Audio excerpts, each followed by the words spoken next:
De número 13.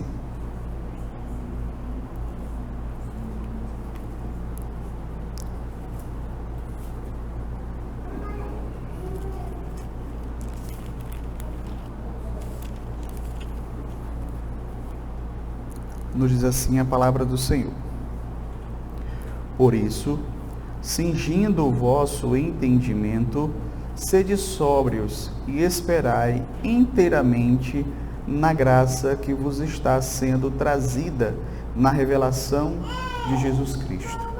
Até aqui, queridos. Queridos, nós temos meditado nessa epístola do apóstolo Pedro e temos aprendido a respeito da nossa salvação. O apóstolo Pedro, aqui no início da sua epístola, ele tem falado sobre a grandeza da nossa salvação.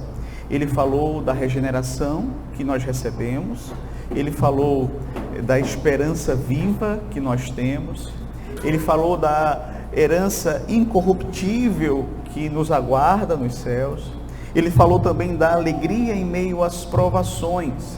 E também, como nós vimos no último estudo, ou na última meditação, nós vimos que Pedro disse o quanto nós somos privilegiados por termos o Evangelho completo em nossas mãos.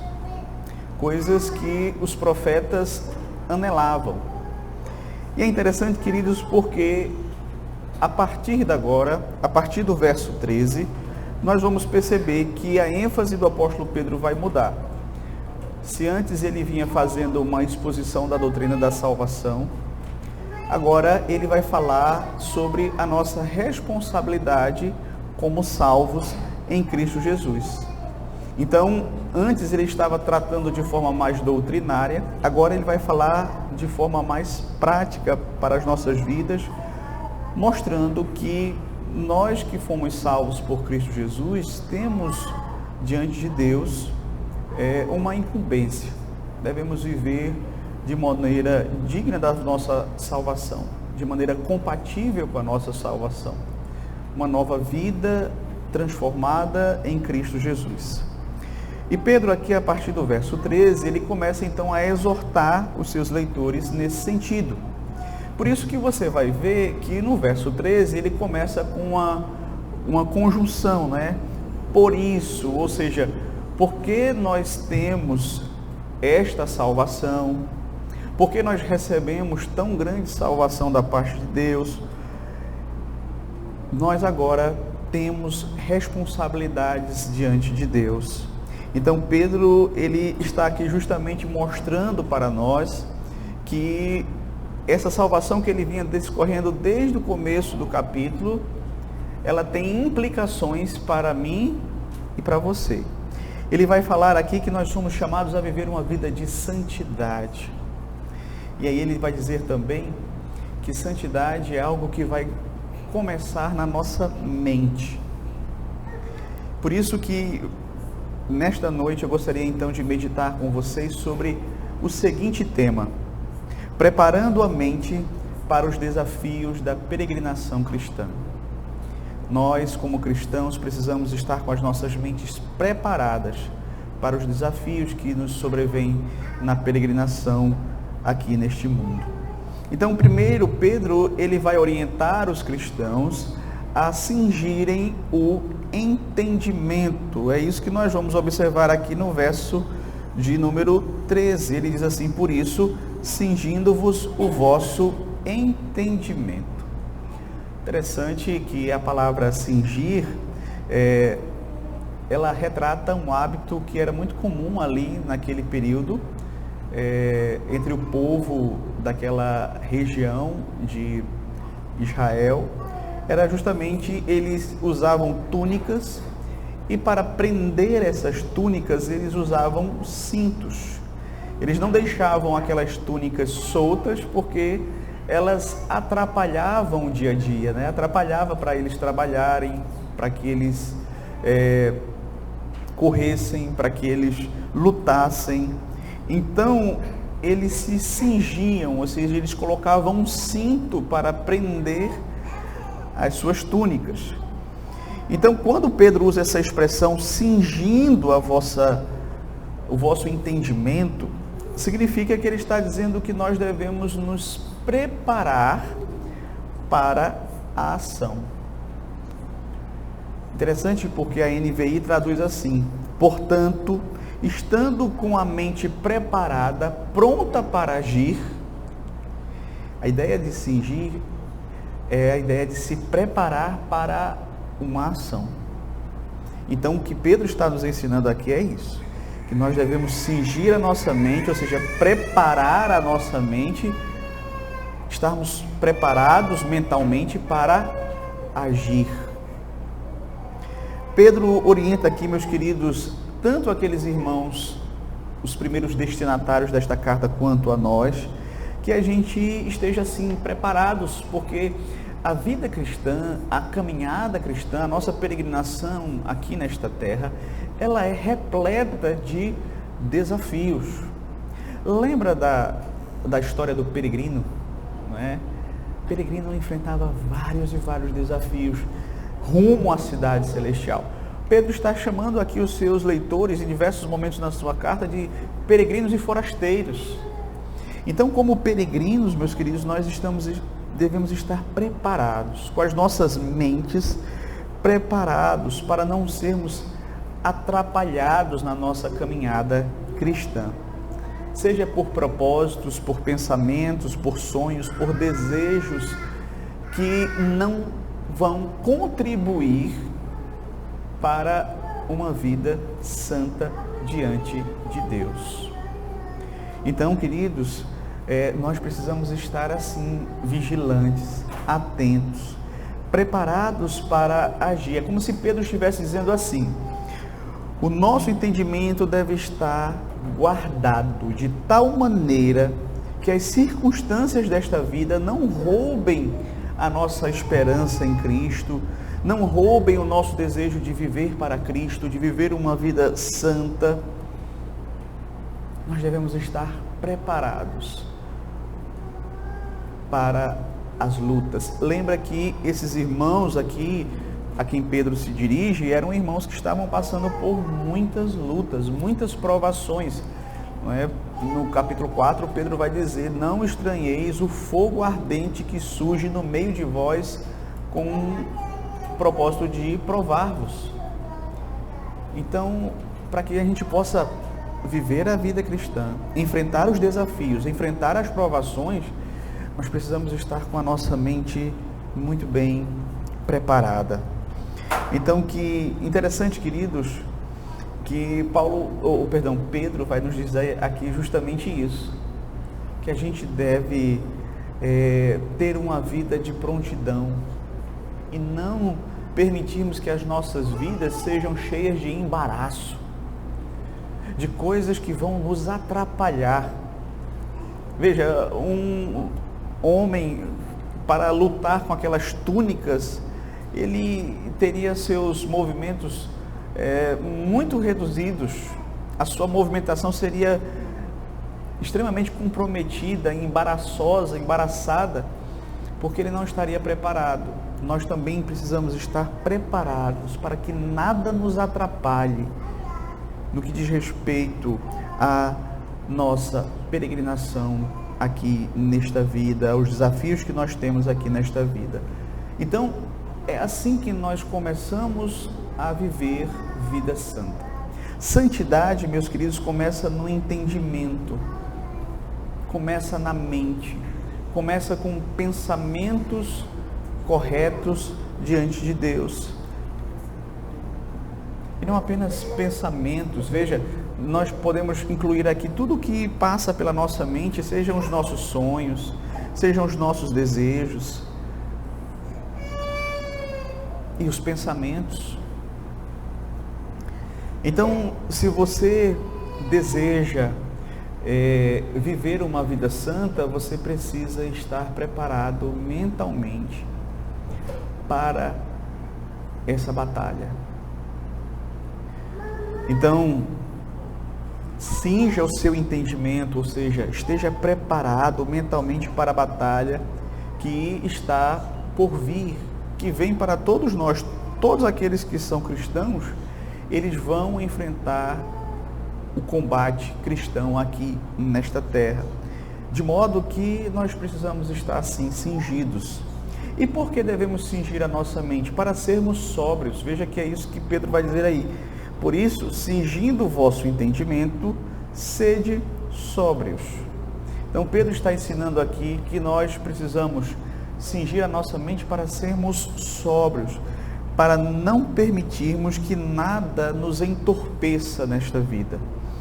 Ou seja, eu sei que quando a gente fala sobre alguém ser sóbrio, normalmente o que vem à mente em contraposição a sóbrio é alguém que está embriagado, não é? Mas perceba que para perdermos a sobriedade, não é só o álcool que faz um homem perder a sua sobriedade. Existem várias formas de se perder a sobriedade, quando muitas vezes nós nos envolvemos com coisas erradas, com coisas pecaminosas, quando permitimos que o pecado adentre em nossa vida e nós ficamos sim sem pensar corretamente, sem enxergar as coisas corretamente, sem discerni-las à luz da palavra de Deus como deveríamos discernir. Por isso que cingir a mente é tão importante, porque ela é isso que vai nos dar, de fato, essa capacidade de pensar corretamente, de sermos sóbrios. E Pedro, ele diversas vezes assim, nas suas cartas, e aqui na sua carta, aqui, pelo menos 3 vezes você vai ver ele falando aos irmãos e dizendo que eles deveriam ser sóbrios. Por exemplo, aqui, né? Por isso, cingindo o vosso entendimento, sede sóbrios. Se você for para 1 Pedro 4,7, ele vai dizer: ora, o fim de todas as coisas está próximo. Sede, portanto, criteriosos e sóbrios, a bem das vossas orações. Mais na frente, no capítulo 5, verso 8 desta mesma carta, ele vai dizer: sede sóbrios e vigilantes. O diabo, o vosso adversário, anda em derredor como um leão, rugindo, procurando alguém para devorar. Então, a sobriedade na vida cristã, ela é muito importante. Sobriedade, meus queridos, é nós termos as nossas afeições bem governadas, é termos as nossas vontades santificadas pela palavra de Deus. Deus quer que eu e você sejamos pessoas que sejam sóbrias, criteriosas, vigilantes. Veja, este mundo, ele vai ensinar as pessoas a terem as suas afeições desordenadas, a colocar em primeiro lugar no seu coração as coisas desta vida. Vai nos ensinar a ter ídolos no coração. Mas quando nós cingimos o nosso entendimento, quando nós temos essa sobriedade, nós não deixaremos as nossas vidas serem dominadas por esses ídolos. Então, ser sóbrio é ver as coisas do ponto de vista de Deus. E é com essa capacidade, com essa percepção, com essa sobriedade que nós vamos ser capazes de fazer as escolhas corretas na nossa vida. Quando nós não estamos sóbrios, nossas escolhas não são boas. A sobriedade, ela é fundamental para que nós possamos, então, buscarmos compreender a vontade de Deus e obedecer à vontade de Deus. Então, sobriedade nas Escrituras traz essa ideia de você conhecer as coisas e avaliá-las à luz das Escrituras e, a partir disso, agir de acordo com isso. Agir de acordo com a vontade de Deus. Agir de acordo com aquilo que a palavra de Deus te ensina. Isso é ser sóbrio. Isso é você não estar tomando decisões influenciadas, entorpecidas, embriagadas por pecados. Mas por que nós devemos cingir o nosso entendimento? Além de sermos sóbrios, Pedro vai dizer que é para que possamos ter uma esperança inteiramente na graça de Deus. Veja só, por isso, cingindo o vosso entendimento, sede sóbrios e esperai inteiramente na graça que vos está sendo trazida na revelação de Jesus Cristo. Então, primeiro, Pedro vai dizer aqui que a graça é a nossa esperança total. Nós esperamos na graça de Deus. E é interessante nós analisarmos, meus queridos, essa palavra esperança, porque muitas vezes na nossa língua portuguesa, a ideia de esperar é diferente do que a palavra de Deus ensina por esperança.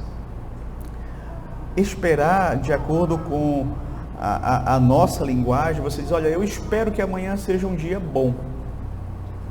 Bem, isso nada mais é do que um desejo de que algo aconteça, mas não tem nenhum fundamento nisso.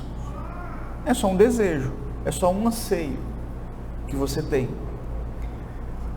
Logo, ela não traz consigo a conotação de confiança, de certeza, perdão.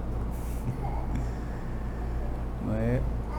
Mas quando nós olhamos para as Escrituras, a esperança cristã, meus queridos, ela é a antecipação das coisas que certamente vão acontecer, que Deus nos prometeu na sua palavra. Então nós esperamos com base, muito bem fundamentados, muito bem alicerçados nas promessas de Deus. E por isso nós temos certeza de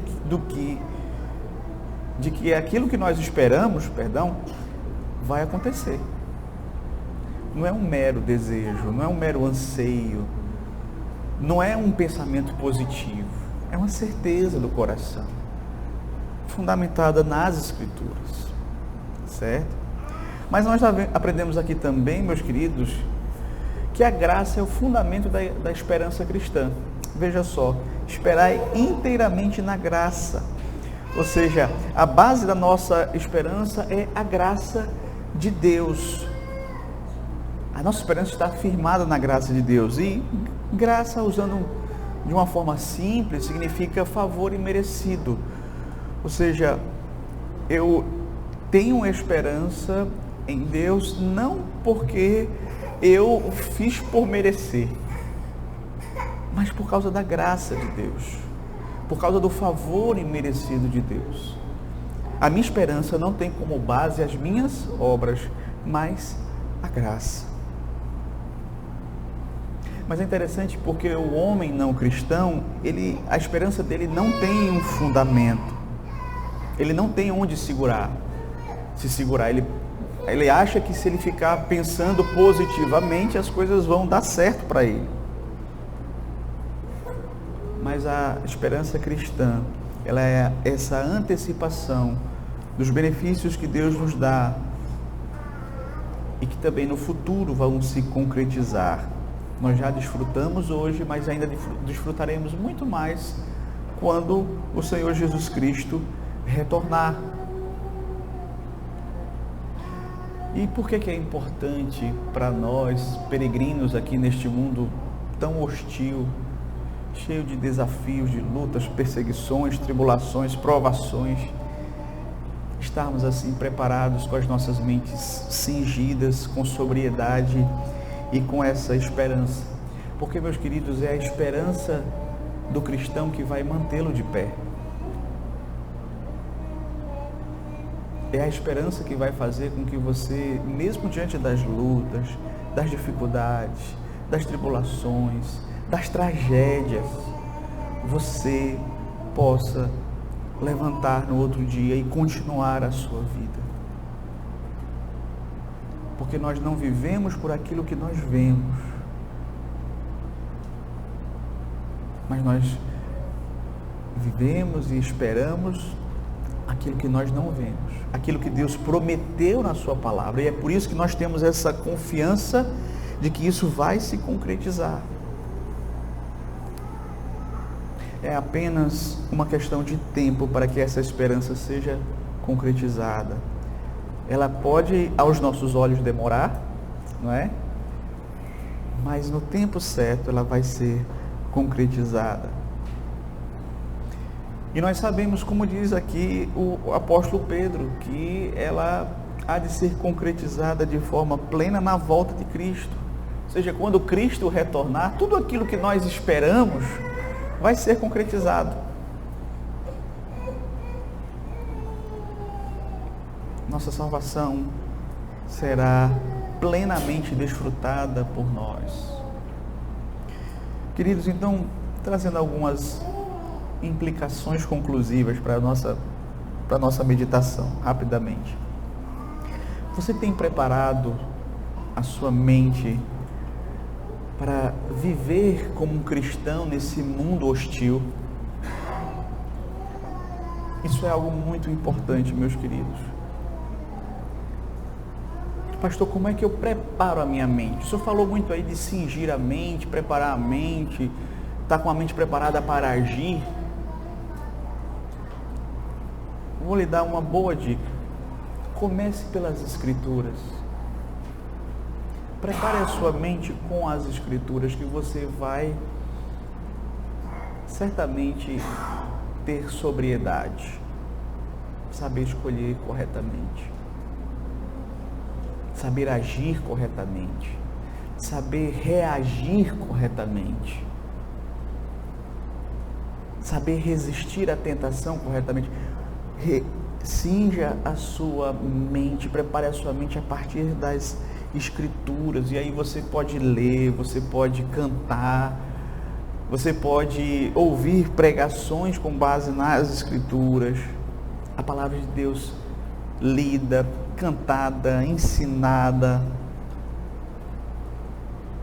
Mas a grande questão, queridos, é que muitas vezes a nossa mente ela está tão cheia de distrações, não é verdade?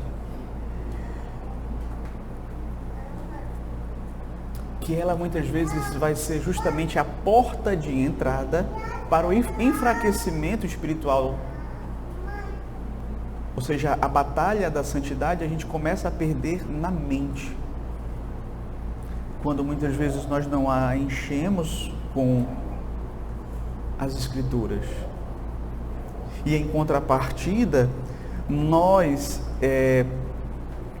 acolhemos e nos expomos a coisas que não edificam, que não vão trazer benefício espiritual nenhum. Mas essas coisas, elas vêm e permanecem na nossa mente e nos atrapalham.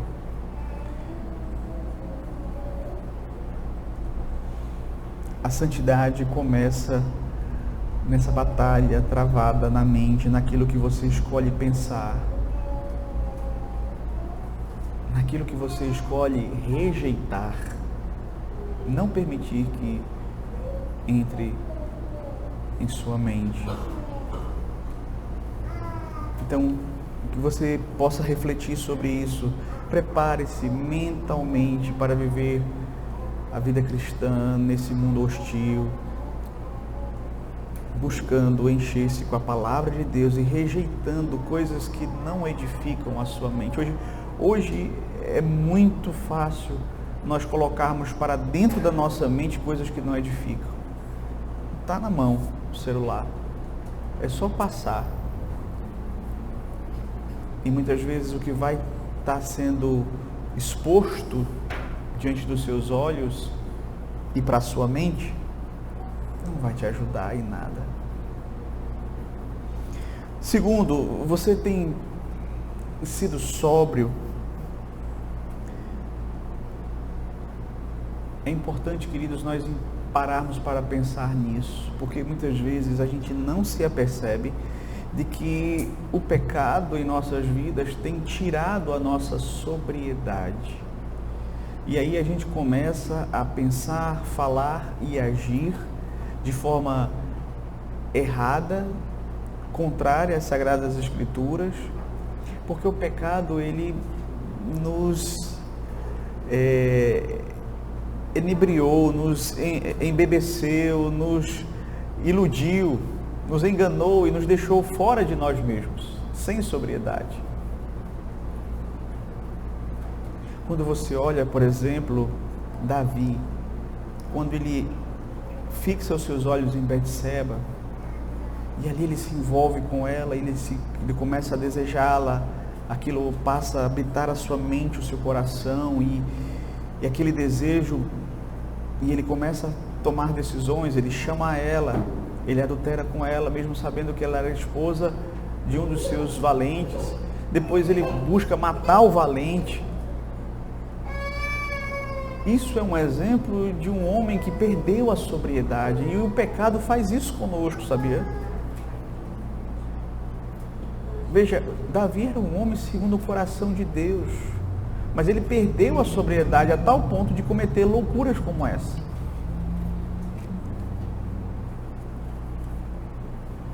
Nós também devemos estar com os nossos alertas ligados, porque se aconteceu com Davi, meus queridos, pode acontecer comigo, com você. Perdermos a lucidez, a sobriedade. Então, não brinque com o pecado, porque o pecado, ele tem esse poder de nos entorpecer, de nos embriagar, de tirar a nossa lucidez, a nossa sobriedade, de nos fazer não pensar à luz da Escritura corretamente, escolher aquilo que agrada a Deus, mas fazer aquilo que agrada a carne.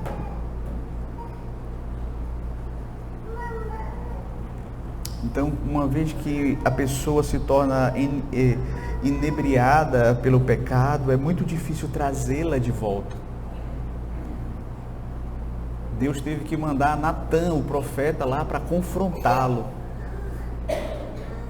Então, muitas vezes, nós perdemos a sobriedade e precisamos entender que a palavra de Deus nos ensina a cingir a nossa mente para sermos sóbrios.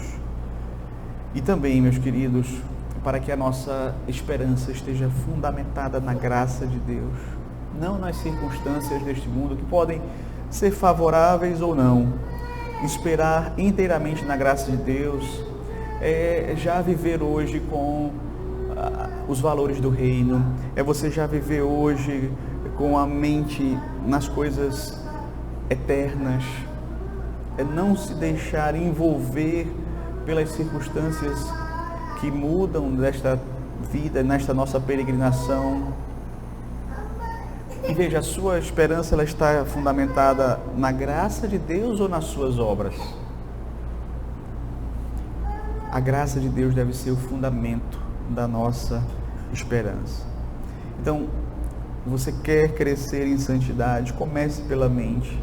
Avalie hoje, não é, o que precisa ser ajustado na sua forma de pensar, de desejar, de sonhar. Cinja a sua mente, como é dito aqui. Se você não se prepara mentalmente, será facilmente vencido pelas pressões deste mundo, pelas tentações deste mundo, pelas tentações da carne.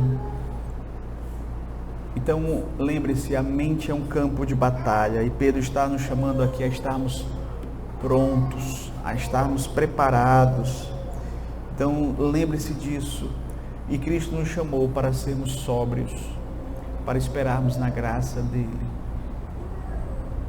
Que assim seja, meus queridos, nas nossas vidas, e que possamos estar com as nossas mentes preparadas para os desafios da nossa peregrinação cristã. Que Deus nos abençoe. Amém.